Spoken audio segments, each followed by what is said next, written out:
Canada has the second largest landmass in the world. Only Russia is larger, that is. Most of this enormous landmass of 10 million square kilometers is rural area stretching over most northern hemisphere climate belts: tundra, taiga, temperate forest, and steppe. If you take a rather long walk in the wilderness, you better be lucky not to be killed by a bear, a moose, a wolf, or a beaver perhaps. Canada is the location of a lot of historical territorial dispute between Aboriginal peoples such as the American Indians, the British, and the French.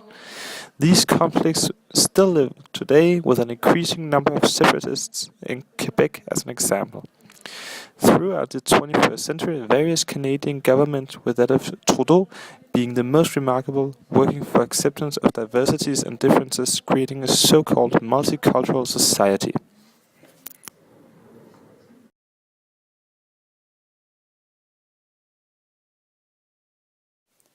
In 1774, the British rule took over Canada and hereby established two cultural groups, the English and the French.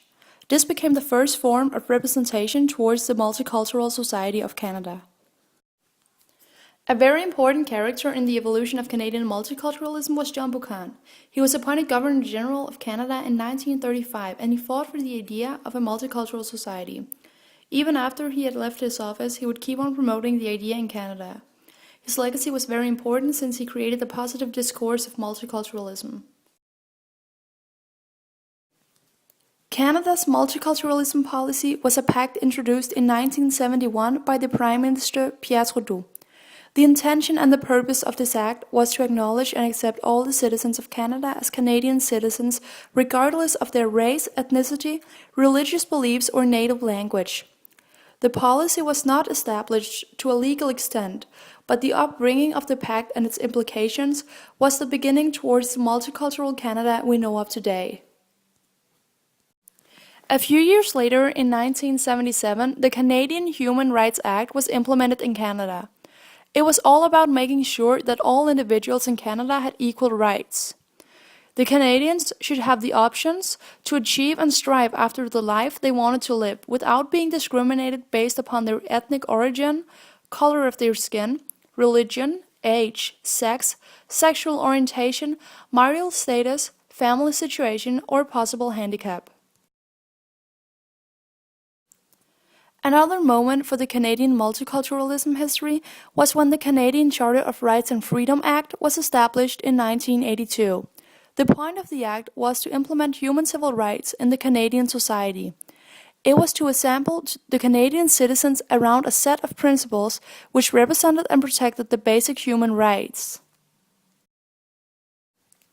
Then in 1991, the Canadian Broadcasting Act is implemented. The Act's purpose is to make sure that the media in Canada reflects the ethnic diversity in their country. The media should not try to put a lid on the diversity of the cultures or undermine it. This means that all the great powers of Canada are representing the ethnic diversity in their society rightfully and true to size. In 1986, the Employment Equity Act was established and cultivated into the Canadian society. The point of this act is to make it mandatory for the employers to actively engage in personal policies to increase a better representation of the women, handicapped, and the natives, and other general minorities. Last but not least, the Canadian Multiculturalism Act that Pierre Trudeau had introduced in 1971 was finally implemented in 1988.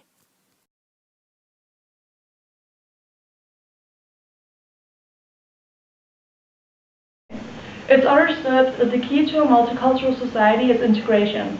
Therefore, the Canadian government has introduced a lot of political initiatives to improve the Canadian integration. In the article, Hvordan bliver vi bedre til integration, Michael Buss mentions several initiatives that the Canadian government has introduced. First of all, Michael Buss is talking about that in Canada they have a relatively flexible labor market, which creates a higher labor participation, and therefore more immigrants are being activated and included in the Canadian society.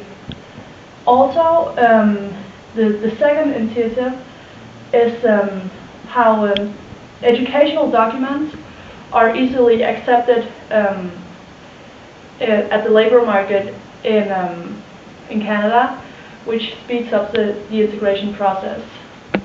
Third of all, it's easy to achieve citizenship in Canada, which makes you qualified to be a federal worker. Also in Canada, there's a general positive attitude towards immigrants, which means that they're easily accepted of the Canadians. Apart from these initiatives, it's also extremely important that you have a strong school system in order to strengthen the immigration process.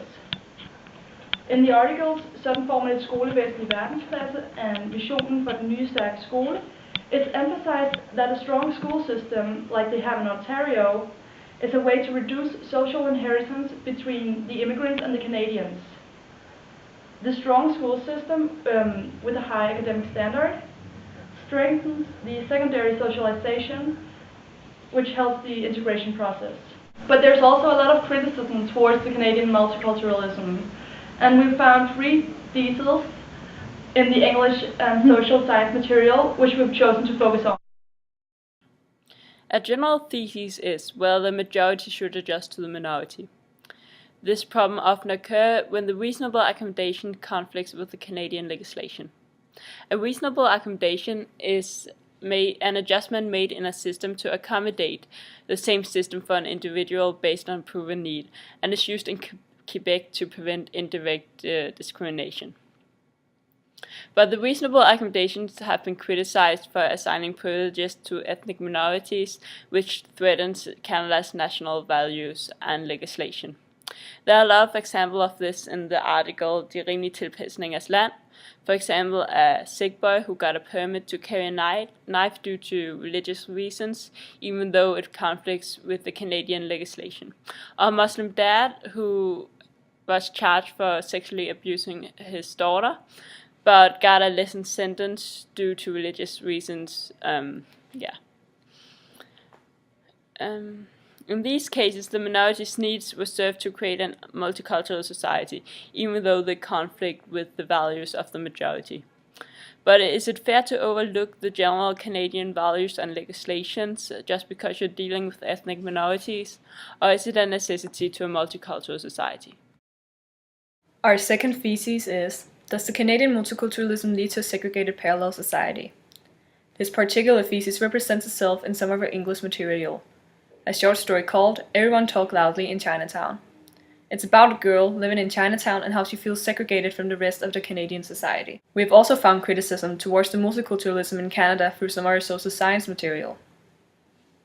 For example, in the article Multiculturalisme er en ringe liv, the author claims that the immigrants in Canada are having difficulties finding a job due to them not having the right qualifications set by the Canadian government, that mostly being taught the Canadian languages, which are French and English. Some studies has also shown that more than half of the immigrants in Canada aren't speaking the Canadian languages at home. Therefore, there is a lot of unemployment and poverty to find amongst the immigrants of Canada. By that notion, they also involuntarily become a burden instead of a resource for the Canadian society. This creates a lower immigrant class and therefore makes them segregated to the Canadian society. Another thesis is whether the Canadian multiculturalism is comprehensive enough to represent a national identity in the Canadian society. In the article Multiculturalisme er en ringe liv, Jack Granatstein argues that the Canadians don't share any common grounds. This makes Canada's national identity indefinite. We might even be able to say that the only common grounds the Canadians really share are that they have nothing in common. And even though Granatstein says that the multiculturalism creates a more tolerant attitude towards the immigrants, he also stands by the notion that it tears the society apart because the Canadians need to perceive themselves as a solidary community in his opinion.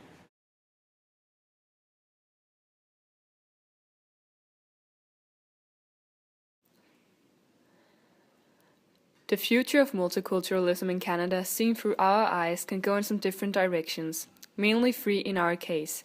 Keeping the multiculturalism, going in a more intercultural politic, or completely eliminating the multicultural politic.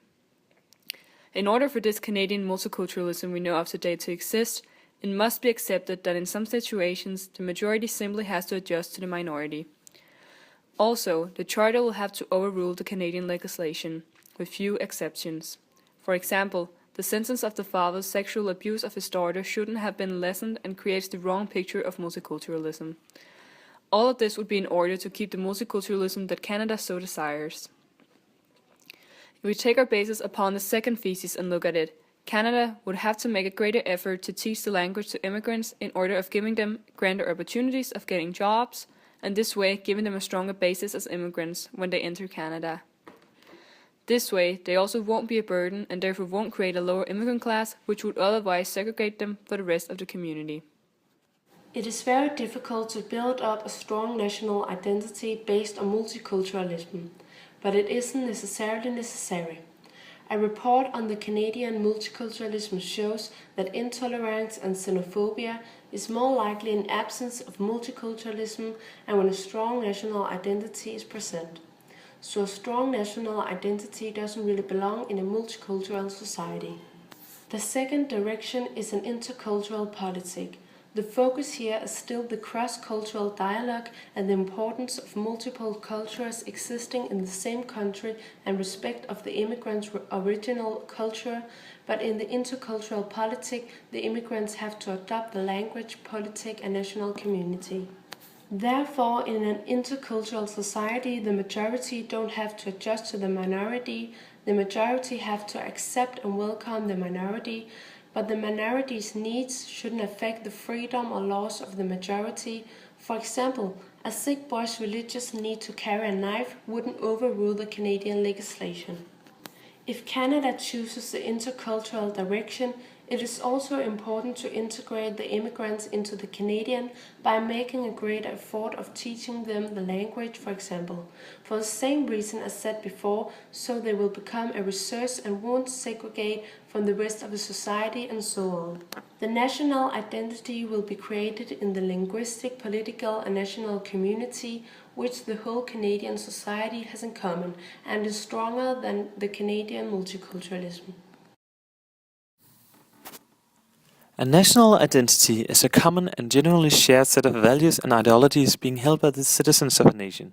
The national identity also concerns the culture in a country, being food, the nation's history, religion, and not least, the language.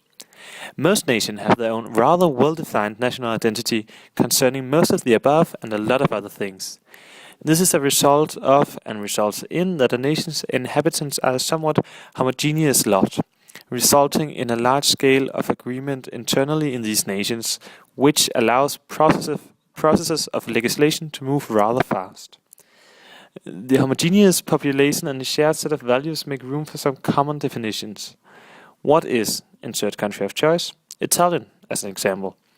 I assume that most Italian citizens will answer spaghetti, wine, history, cultural legacy, cars, and football.